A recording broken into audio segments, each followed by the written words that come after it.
Ayo berinvestasi akhirat, bangun rumahmu di surganya. Sempurnakanlah ibadah Anda dengan beramal jariah yang pahalanya tidak terputus hingga akhir kiamat.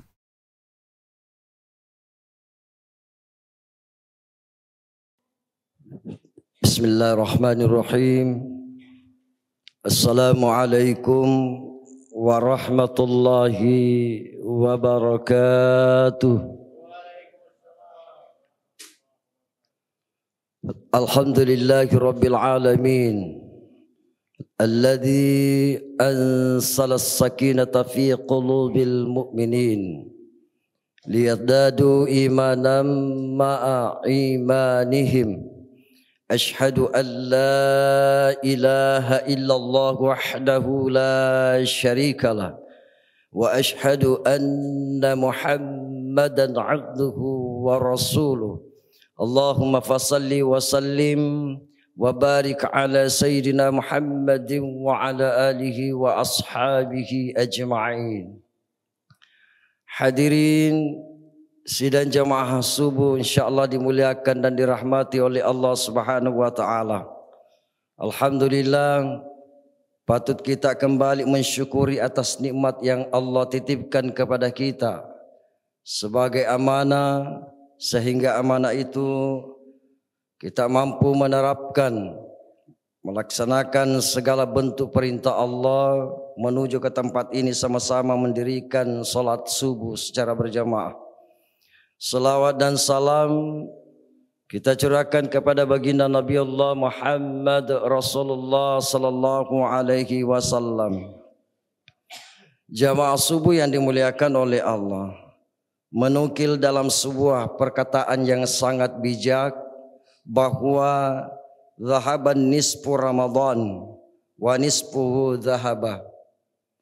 Separuh Ramadan telah meninggalkan kepada kita semua, dan separuhnya lagi merupakan emas. Separuh Ramadan telah meninggalkan kepada kita semua, dan sisanya dan separuhnya itu adalah emas buat kita semua. Jamaah subuh rahimakumullah, kita berbicara tentang akhir Ramadan, sebagian Ramadan, berarti ada di sana salah satu sunnah Nabi sallallahu alaihi wasallam di dalam hadisnya, hadis riwayat Bukhari Muslim, disertai dengan istrinya Aisyah, yakni adalah i'tikaf. Kalau kita berbicara tentang i'tikaf, berarti berdiam diri di masjid. Kemudian tekanannya i'tikaf itu adalah merenung.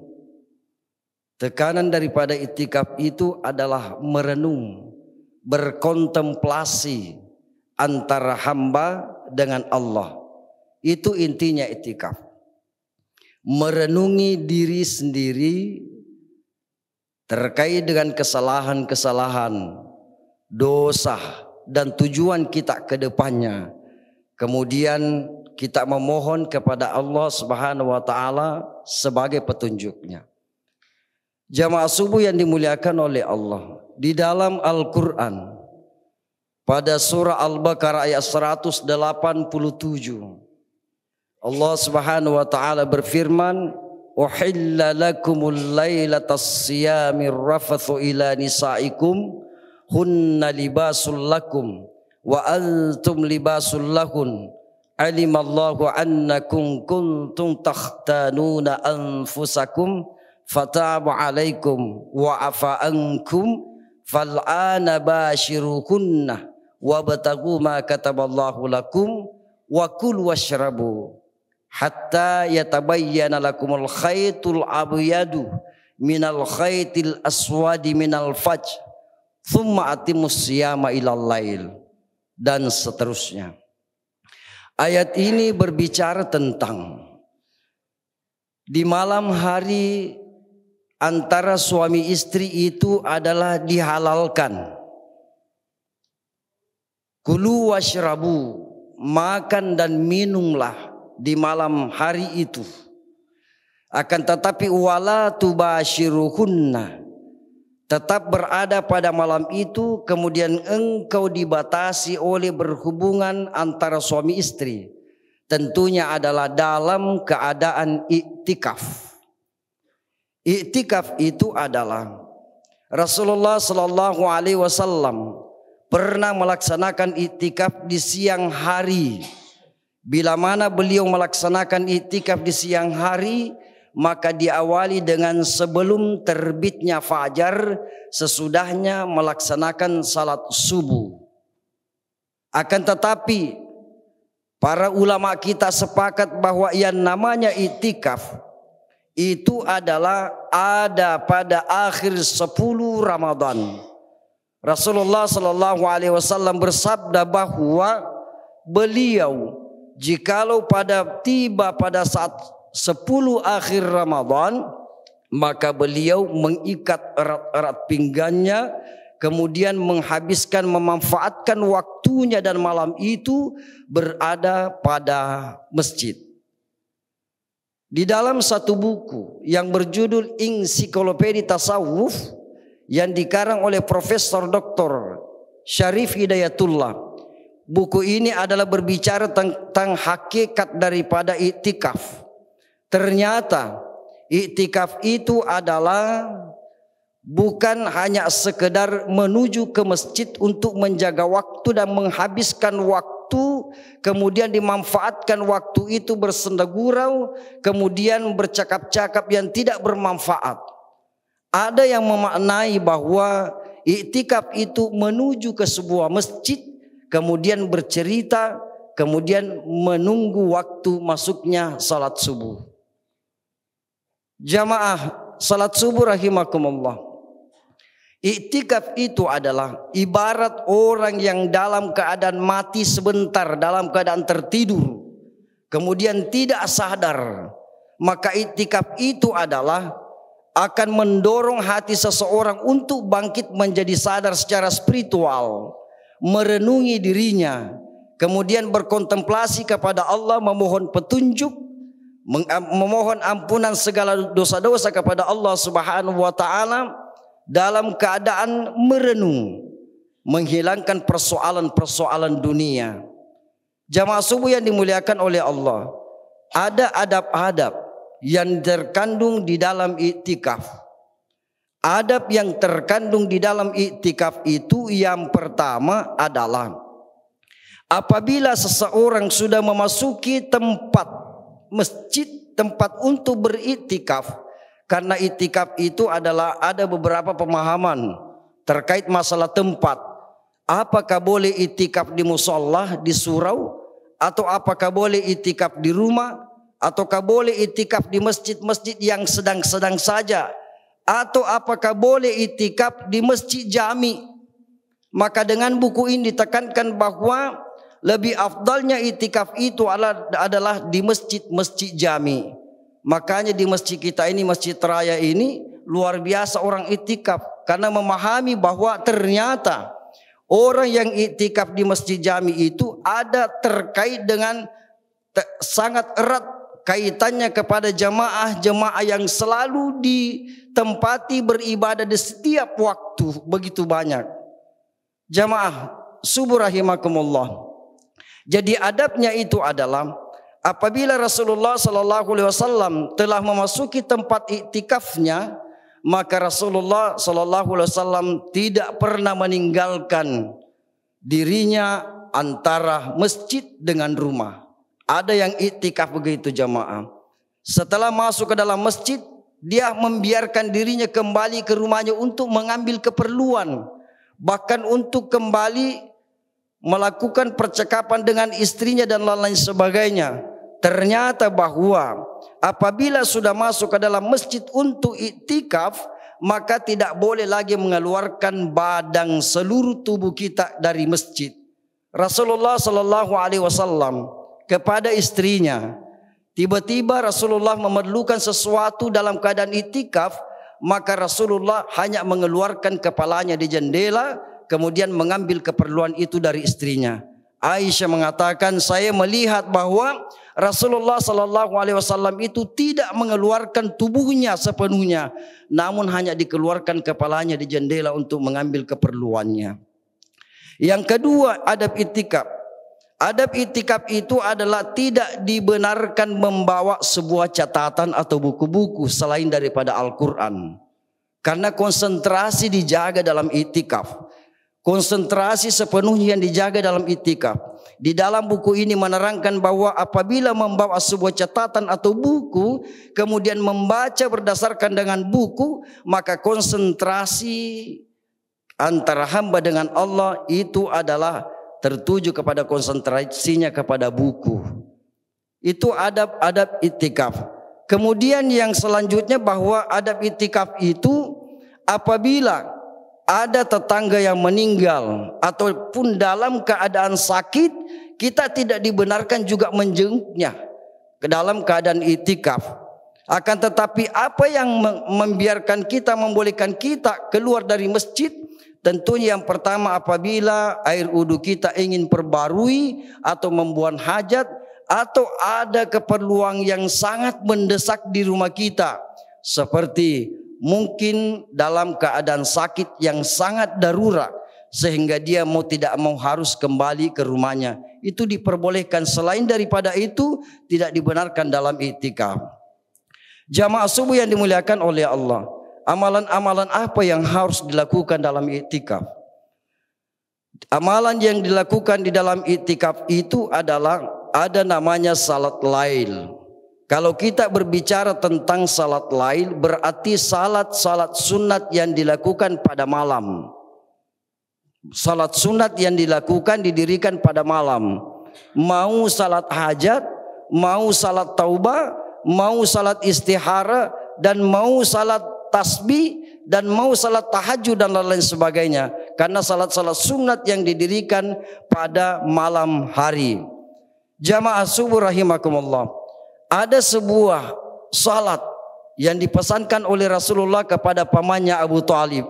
Kata Rasulullah, wahai pamanku Abu Thalib, ada salah satu hal yang saya perlu sampaikan kepada pamanku. Jikalau pamanku melakukan hal ini, maka pamanku diampuni dosa-dosa yang telah lalu. Sebesar buih yang ada di lautan, dosa-dosa pamanku itu diampuni oleh Allah Subhanahu wa taala. Maka pamannya mengatakan, ya Rasulullah, apa demikian? Kalau pamanku melakukan ini, mampu melakukan 1 kali sehari silahkan. Kalau tidak mampu melakukan, lakukan 1 kali seminggu. Kalau tidak sanggup 1 kali seminggu, laksanakan 1 kali 1 bulan. Kalau itu pun 1 bulan tidak sanggup, lakukan cukup 1 kali 1 tahun. Dan 1 tahun tidak sanggup, lakukanlah 1 kali seumur hidup. Maka pamannya mengatakan, apa itu ya Rasulullah? Maka Rasulullah mengatakan, laksanakanlah salat sunnah tasbih.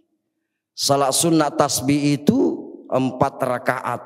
Kemudian zikirnya dalam 1 rakaat mencapai 75.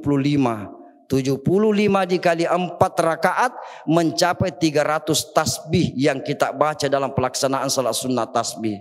Sholli sunat tasbihi raka'ataini ma'muma lillahi ta'ala. Jikalau kita diimami, tapi kalau kita salat sendiri imam lillahi ta'ala, atau kita imam lillahi ta'ala.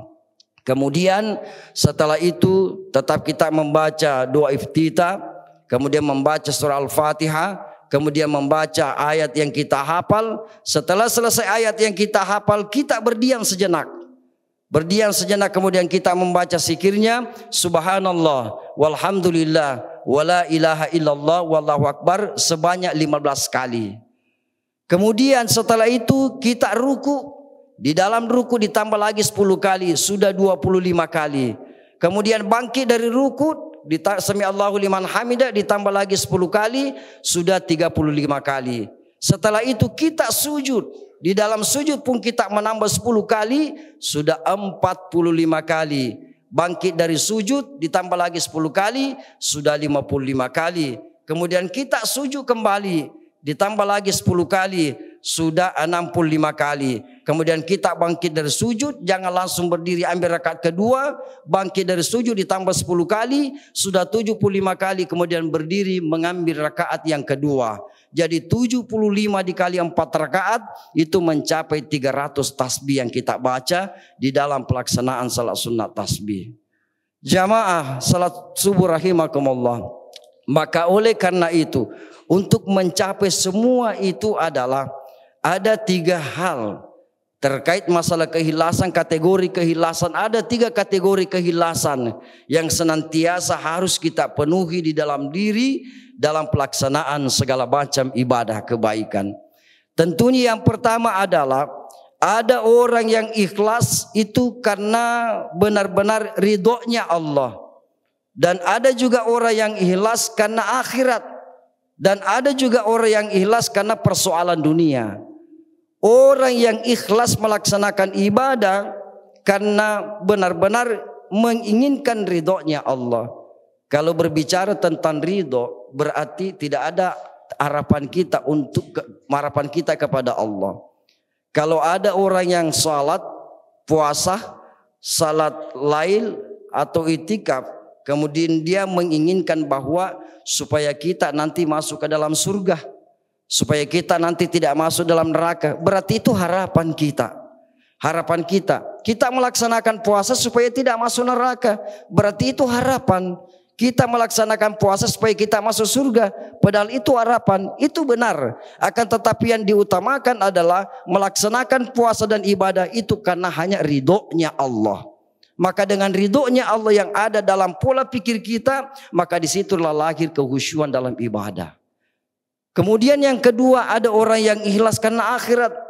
Orang yang membaca surah Al-Waqiah. Karena Al-Waqiah itu adalah merupakan doa.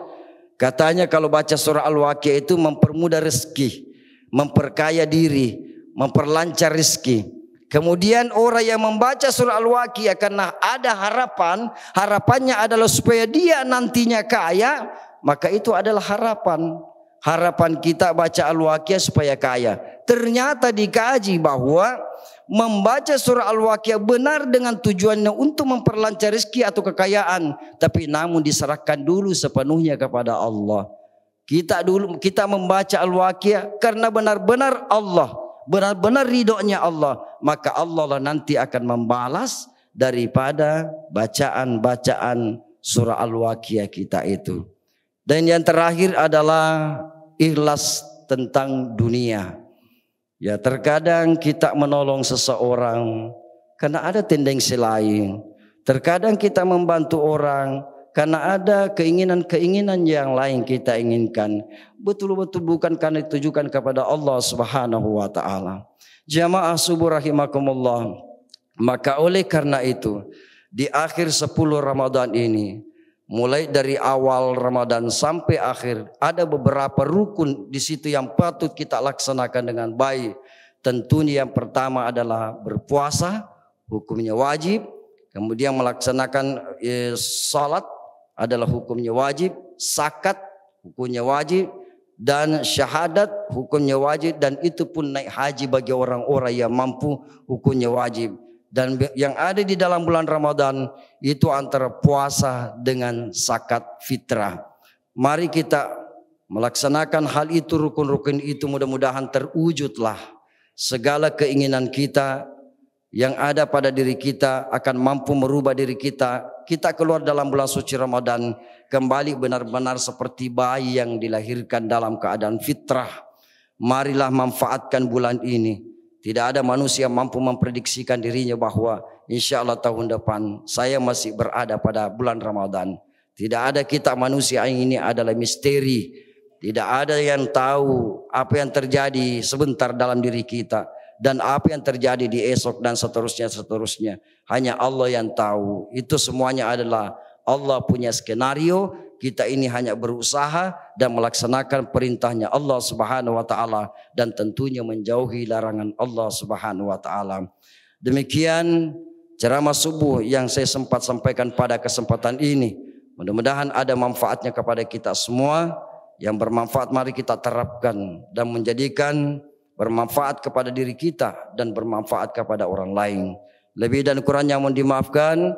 Hadanallahu wa iyyakum ajma'in. Assalamualaikum warahmatullahi wabarakatuh. Ayo dukung media dakwah Masjid Agung Al-Akbar dengan ikut berdonasi pengadaan alat multimedia dan operasional dakwah. Usia boleh terputus, pahala jariah mengalir terus.